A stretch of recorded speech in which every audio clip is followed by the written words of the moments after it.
2047 तक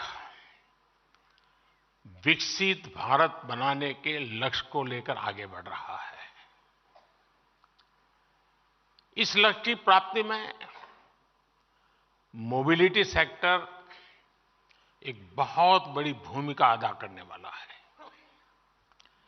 और मैंने लाल किले से कहा था, मैं आज दोबारा उसका पुनःस्मरण करा रहा हूं।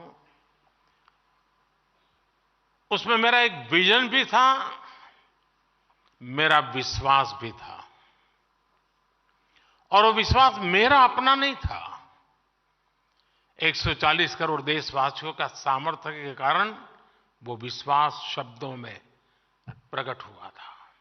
और उस दिन मैंने कहा था लाल किले से, यही समय है, सही समय है।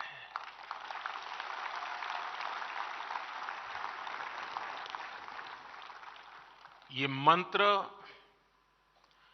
आपके सेक्टर पर बिल्कुल फिट बैठता है। एक प्रकार से India is on the move and is moving fast. Bharat के मोबिलिटी सेक्टर के लिए एक तरह से गोल्डन पीरियड का प्रारंभ है। आज भारत की अर्थव्यवस्था का तेजी से विस्तार हो रहा है।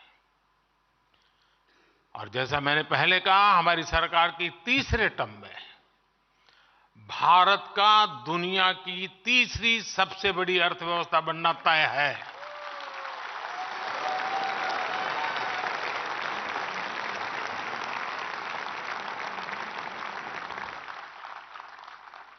हमारी सरकार के प्रयासों से पिछले 10 वर्षों में करीब 25 करोड़ लोग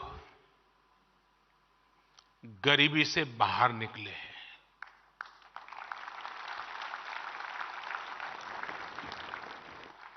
और जब वो गरीबी से बाहर निकलता है ना, तब उसके सपनों में पहली 5 चीजों में क्या होता है?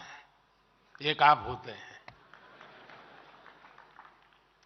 चाहे वो साइकिल खरीदने का चाहेगा, चाहे स्कूटी खरीदना चाहेगा, चाहे स्कूटर, और हो सके तो 4 व्हीलर।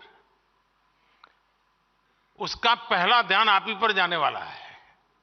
और ये 25 करोड़ लोग गरीबी से बाहर आए हैं। आज भारत में बड़ी संख्या में न्यू मिडिल क्लास बना है, जिसकी अपनी आशाएं हैं, अपनी आकांक्षाएं हैं।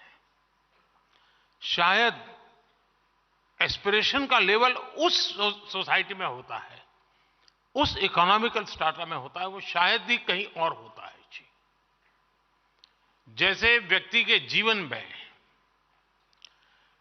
14 से 20 साल का कालखंड जैसे एक प्रकार से अलग ही होता है, वैसा इनके जीवन में होता है।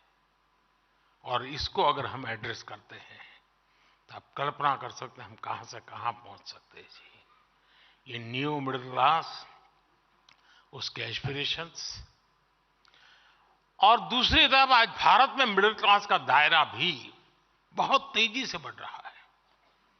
मिडिल क्लास की इनकम भी बढ़ रही है। ये सारे फैक्टर्स भारत के मोबिलिटी सेक्टर को नई ऊंचाई देने वाले हैं। बढ़ती हुई अर्थव्यवस्था और